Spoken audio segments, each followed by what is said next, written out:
आज फिलिस्तीन की सरजमीन के अंदर आज मुसलमानों को, आज मेरे मुसलमान भाइयों को बम के अंदर आज हमारे मुसलमान भाइयों को जलाया जा रहा है, सताया जा रहा है, मिसाइल के जरिए से हो जाए तकलीफ दी जा रही है, भूख के मारे तरसते हैं, प्यास के मारे आज मुसलमान भाई फिलिस्तीन की सरजमीन के अंदर तरसते हैं।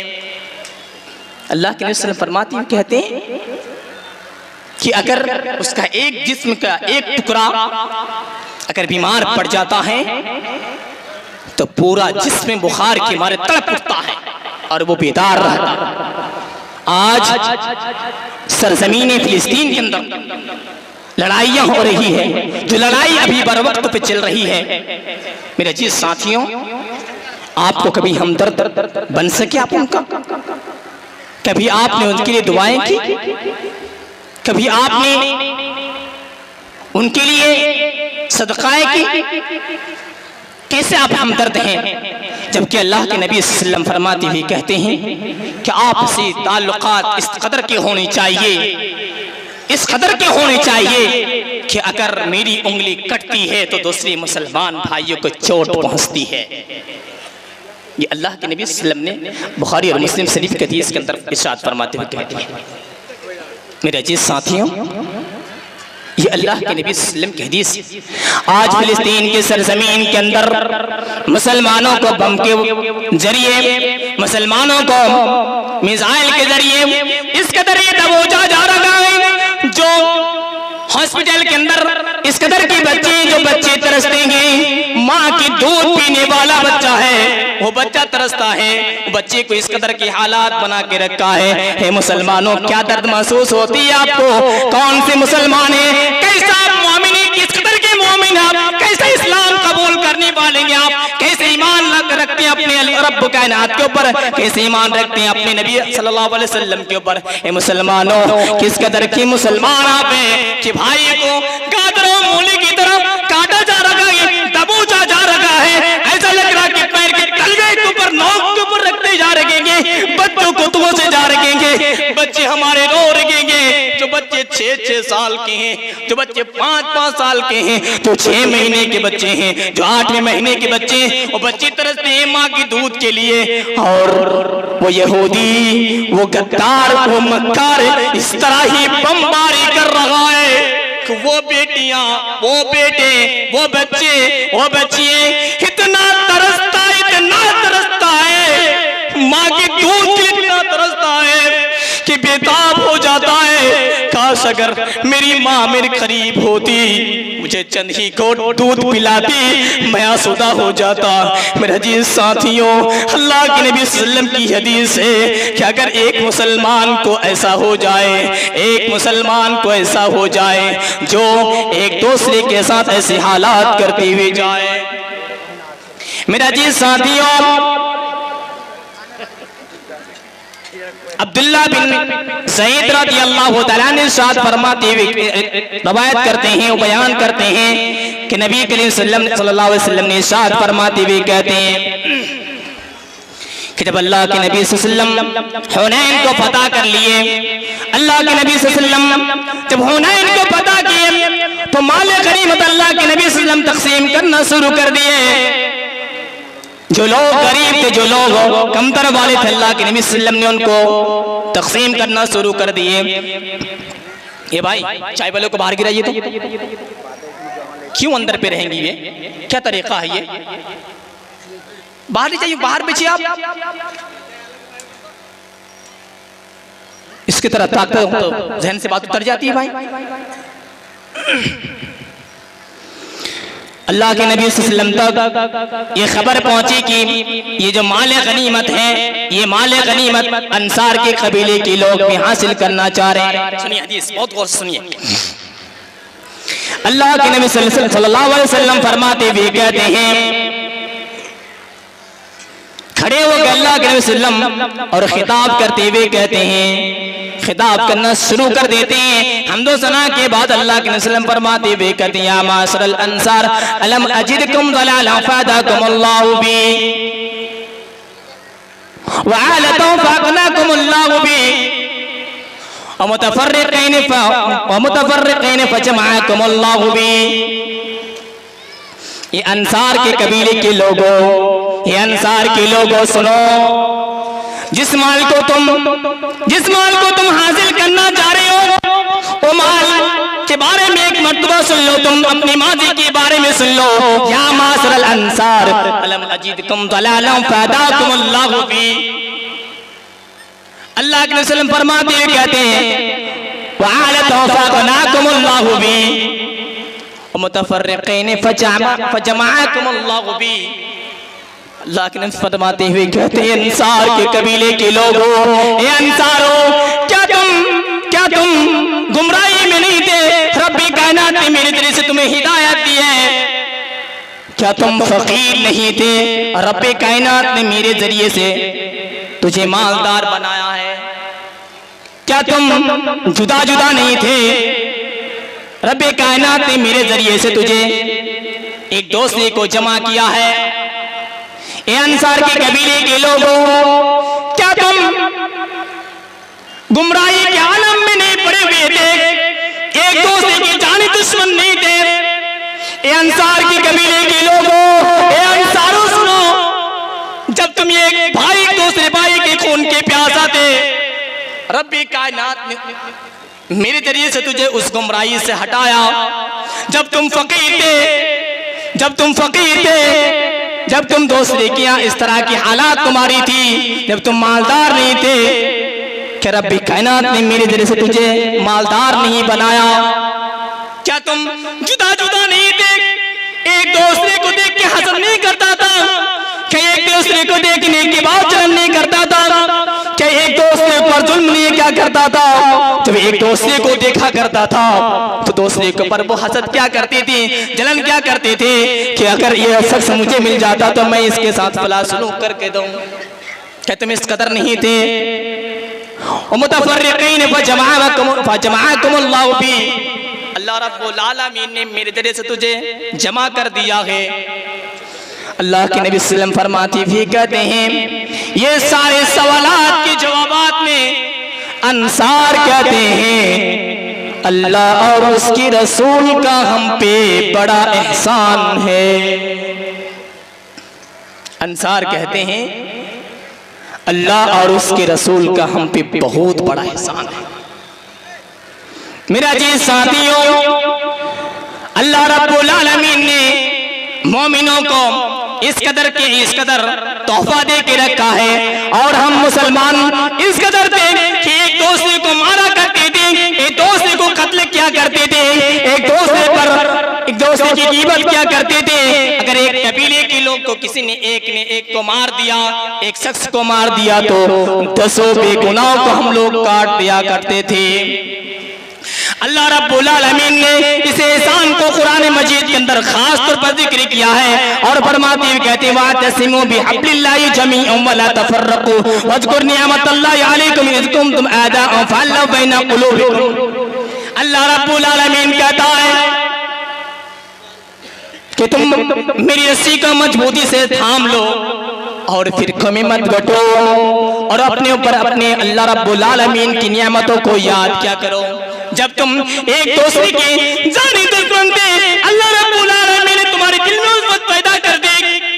जब तुम एक दूसरे से लड़ा करता था, तब एक दूसरे के साथ कांटेगिरी क्या करते थे, अल्लाह रब्बुल आलमीन ने तुझे हिदायत दे दी। अल्लाह रब्बुल आलमीन ने तुम्हारे दिल के अंदर उल्फत पैदा कर दी। हजारों लोग अगर दुनिया के अंदर आते, पूरे माल को बर्बाद कर दिए, पूरी चीज को अगर वो बेच डाले और कहीं किसी मुसलमान भाई के दिल में उल्फत पैदा कर दे, यकीन मानो मुसलमानों कि वो उल्फत पैदा कर ही नहीं सकता है। अल्लाह रब्बुल आलमीन मुसलमानों को इस कदर रखा है। मेरा जी साथियों, फिलिस्तीन की सरजमीन की लोगों, मेरा जी साथियों, यहूदी की एक मसला सुन लीजिए, एक उनकी बुनियादी बात सुन लीजिए। वो बात यह है कि एक हिटलर था, सुनिए गौर से, यहूदी को कैसे क्या हुआ था, उनकी हालात क्या थी, और उनकी बुनियादी बात क्या तारीख के अंदर आई। एक हिटलर था, हिटलर ने यहूदी ने हर तरह की चींटी काटा करते थे, एक दूसरे को खंजर मारा करते थे, एक दूसरे पर हसद क्या करते थे, एक दूसरे को लड़ाने के चक्कर में रहते थे, एक दूसरे की जमीन हड़पने के चक्कर में रहते थे। हिटलर ने यहूदी की सर्वनाश के लिए एक तरफा काटना और जमीन को कुरेदने के बाद काटना शुरू कर दिया। सुनिए उसकी बुनियादी बात सुन लीजिए। उनमें से हिटलर तो बहुत हिटलर है, अल्लाह ने उसको हिटलर बनाया। लोग कहा करते हैं अरे यार क्या बात है, हिटलर इस यहूदी को, इस कमतर वाले को, इस कमजोर को इतना क्यों मारता है, क्या वजह है? जब ये बात हिटलर तक खबर पहुंची, हिटलर ने सोचा कोई तो मसला निकलना ही होगा, कोई सूरत हाल तो बनाना ही होगा। इसलिए कि दुनिया वाले मुझे कहते हैं कि हिटलर बहुत बड़ा जालिम है, हिटलर यहूदियों को बहुत ही मार देंगे, यहूदी को जहाँ मिल जाता है हिटलर काट डाल देंगे, कत्ल कर डाल देंगे, जमीन के अंदर कुरेदने के बाद जमीन में वो गाड़ देते हैं। वो कहता है कि दुनिया को पैगाम सुनाने के लिए, दुनिया को पैगाम देने के लिए मैंने 80% मैंने यहूदियों को मैंने मार डाला और मैंने 15% मैंने यहूदी को मैंने छोड़ दिया। सुनिए उसकी बुनियादी तालीम सुन लीजिए, यहूदी कैसा होता सुन लीजिए। हिटलर कहते हैं कि जब मैंने उसको छोड़ दिया उनके बाद वो चारों तरफ बिखर गए, कोई तो फला जगह में छुप गया, कोई तो अमेरिका चला गया, अमेरिका वाले ने मार के कुत्ते मारे, उसको निकाल दिया कि तुम हमारे सरजमीन से निकल जाओ। जब मिस्र वाले के करीब गए, जब फला मुल्क के करीब गए, जब दूसरे मुल्क के करीब गए, तीसरे मुल्क के करीब गए, किसी मुल्क वालों ने उसको रहने नहीं दिया। सुनिए एक मोमिन का पहचान दिखा रहा हूं आपको। फिलिस्तीन की सरजमीन वालों ने, मुसलमान अल्लाह को मानने वाला है, उनका दिल लीन अंदाज है, उनका दिल नर्म है। जब उसने कहा कि हमारे साथ हिटलर ने ऐसी हालात की है, जरा मुझे रहने की जगह कम से कम दे दो, मैं कम से कम बच जाऊं, मैं कम से कम रह जाऊं, चंद ही हम लोग हैं, चंद ही लोग हम लोग। फिलिस्तीन वाले ने जगह दी और अल्लाह रब्बुल आलमीन ने फरमाते हुए कहते हैं कुरान मजीद की एक आयत सुन लीजिए, वयक़्तुलूनन नबिय्यीन वयक़्तुलूनन नबिय्यीन वयक़्तुलूनन नबिय्यीन बिग़ैरि हक़्क़। यहूदी नबियों को काटा करते थे, यहूदी नबियों को कत्ल किया करते थे, इसी बात पे उसने अमल नहीं किया। सुनिए आइए, यहूदी ने जब फिलिस्तीन में जगह मिल गई उनके बाद थोड़ी थोड़ी सी जगह को अपने कब्जे में लेता रहा। इतना बड़ा मक्का है, सुनो मुसलमानों, फिलिस्तीन के सरजमीन के मुसलमानों से रहने की जगह साया बना दिया उनके सड़कों पर। आज उस फिलिस्तीन की सरजमीन के बच्चे को आज बमबारी करने के बाद भ्रष्ट कर देता है, जान ले लेता है। यहूदी इतना खतरनाक है, इतना बेहुरमती है, इतना बड़ा जालिम है, इतना बड़ा गद्दार मक्कार है कि अपने को नहीं पहचानता है कि मेरा मुसलमान भाई है। ये मुसलमान भाई ने मुझे जगह दी थी और मैं पनाह लेने के बाद मेरा ना शुरू कर दिया था, मेरे औलाद बढ़ गए। क्या मैं इसी हालात की मुसलमान, जिस प्लेट में मैं खाऊं उसी प्लेट को मैं उस प्लेट को मैं छेदा कर दूं, उस प्लेट को मैं सुराख बना दूं? ए यहूदियों, कब तक तुम रहोगे, किस जगह पे रहोगे? तुम जैसे बड़े बड़े हिटलर दुनिया के सरजमीन के अंदर आता रहा, अल्लाह रब्बुल आलमीन के सामने आता रखा। नमरूद आया, फिरौन आया, अना रब्बुकुमुल आला कह दिया, सबसे बड़ा रब उसने कह दिया। अल्लाह रब्बुल आलमीन ने बैन समा में लटका के रख दिया। ए यहूदियों, कितना जुल्म करोगे और मुसलमान भाई के ऊपर? ए यहूदियों, कितना जुल्म करोगे मेरे फिलिस्तीन भाई के ऊपर? जो भाई मुसीबत के अंदर है, वो भाई की बच्ची ने क्या किया तुम्हारे साथ, कौन से जुर्म किए हैं तुम्हारे साथ, कौन सी तुम्हें मुसीबत में ढकेल दिए तुमको, क्यों उसको, क्यों कौन सी तकलीफ तुमको दिएंगे वो, क्यों उस बच्चे को क्यों तुम मारते हो, क्यों बमबारी करते हो। ए फिलिस्तीन की यहूदियों सुनो गौर से, जब तुम्हारा पाप भर जाएगा तुम्हारे पास यहूदा तुम्हारे पास यमदूत आएगा, आने के बाद तुम्हारे आत्मा को खींच लेगा और आत्मा को निकालने के बाद नरक में डाल देगा।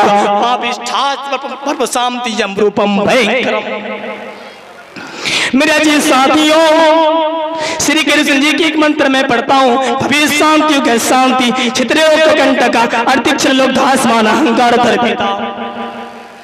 श्री कृष्ण जी कहते हैं अपने अर्जुन से, ए अर्जुन जब तुम जमीन पे बैठोगे, ए अर्जुन जब तुम जमीन पे बैठोगे, अर्जुन तुम किसी के ऊपर, किसी गरीब के ऊपर तुम जुल्म नहीं करोगे, किसी का अत्याचार नहीं करोगे, किसी को बदसलूकी किसी के साथ नहीं करोगे, किसी के साथ तुम बेहुरमती से पेश नहीं आओगे। ये श्री कृष्ण जी अपने अर्जुन को नसीहत करते हुए कहते हैं, अभी शांति के शांति छित्रे लोग का कंटका अर्तिक्ष लोग दास माना अहंकार दर्पिता। मेरे जी साथियों, अल्लाह के वसल्लम की हदीस सुन लीजिए। हज़रत अब्दुल्लाह बिन सईद, अब्दुल्लाह बिन सईद की मैंने हदीस आपके सामने मैंने सुना दिया। अब आइए, अबू इदरीस अल-खौलानी उसने कहा, उसने बयान किया कि मैंने हज़रत मुआद बिन जबल रज़ियल्लाहु तआला अन्हु से मोहब्बत की। सुनिए हदीस सुनिए, उनके बाद मैं अपनी बात को ख़त्म कर लूँगा इंशाअल्लाह ताला। वो कहते हैं, अबू इदरीस अल-खौलानी कहते हैं कि मैंने मुआद बिन जबल रज़ियल्लाहु तआला अन्हु से मुलाकात की और उसके सामने मैंने कहा कि मैं आपसे अल्लाह रब्बुल आलमीन की रज़ामंदी के लिए मैं मोहब्बत करता हूँ। उसने कहा यकीनन, अगर जी हाँ यकीन आप हमसे अल्लाह रब्बुल आलमीन की रज़ा के लिए मोहब्बत करते हैं। कहा कि मैं अल्लाह रब्बुल आलमीन की रज़ा के लिए मैं आपसे मोहब्बत करता हूँ। वो कहते हैं कि मैं आपको खुशखबरी को ना सुनाऊं जो अल्लाह के नबी सल्लल्लाहु अलैहि वसल्लम की ज़बान मुबारक से मैंने सुना। कहते हैं कि वजबत मोहब्बती, वो कहते हैं कि वजबत मोहब्बती, कि अल्लाह रब्बुल आलमीन की मोहब्बत उस शख्स पर वाजिब हो जाती है जो शख्स अल्लाह रब्बुल आलमीन की रज़ा के लिए दूसरे भाई से मोहब्बत करता है। मुआद बिन जबल कहते हैं कि अल्लाह के नबी सल्लल्लाहु अलैहि वसल्लम की हदीस है कि अल्लाह रब्बुल आलमीन कहता है कि उस शख्स पर मेरी मोहब्बत वाजिब हो जाती है जो शख्स मेरी रज़ामंदी के लिए दूसरे भाई से वो मोहब्बत करता है। मेरे अजीज साथियों, ये अल्लाह के नबी सल्लल्लाहु अलैहि वसल्लम की हदीस है। अल्लाह के नबी सल्लल्लाहु अलैहि वसल्लम फरमाते हुए कहते हैं कि मोमिन की मिसाल वो मिसाल है कि अगर एक उंगली कट जाती है तो दूसरे मुसलमान भाई को तकलीफ पहुंचती है। मोमिन की मिसाल वो है कि अगर एक भाई की अगर मुसीबत आती है दूसरे भाई से मुलाकात करता है, कि कोई भाई बीमार पड़ जाता है उसकी ज़ियारत करता है, उस भाई को अपनी बीमारी के अपने करीब जाता है, भाई से मुलाकात करता है, हिम्मत देता है, ओ मेरे भाई आप हिम्मत ना हारे। और मेरा चीज साथियों, अगर किसी भाई की बेटी की शादी आती है, किसी भाई की बेटी की शादी की रिश्ता मुतय्यन होता है तो उस भाई के साथ दीजिए, किसी भाई के चुगलखोरी मत किया कीजिए, किसी भाई के साथ हमदर्दी दिखाइए। भाई भाई के साथ अल्लाह रब्बुल आलमीन ने एक अच्छा सा मौका रब्बुल आलमीन ने एक बड़ा एहसान कर दिया है। इससे पहले कबल के लोग बताऊं मैं आपको, मैं बता दे चलूं कि अरब के सरजमीन के अंदर मदीना मुनव्वरा के सरजमीन के अंदर दो कबीले थे, जो दो कबीले के अंदर इतनी लड़ाइयां हुआ करती थी, सालों साल लड़ाइयां हुआ करती थी। अल्लाह अल्लाह रब्बुल आलमीन ने आज मदीने के सरजमीन के अंदर अल्लाह रब्बुल आलमीन ने अमन व अमान को अल्लाह रब्बुल आलमीन ने रखा है। अल्लाह रब्बुल आलमीन ने एक दूसरे के दिल में उल्फत पैदा करके रखा है। मेरा जी साथियों, एक हदीस सुन लीजिए। हज़रत अनस रज़ियल्लाहु तआला अन्हु रवायत करते हैं, वो बयान करते हैं कि अल्लाह के नबी सल्लल्लाहु अलैहि वसल्लम की हदीस है। मेरा जी साथियों,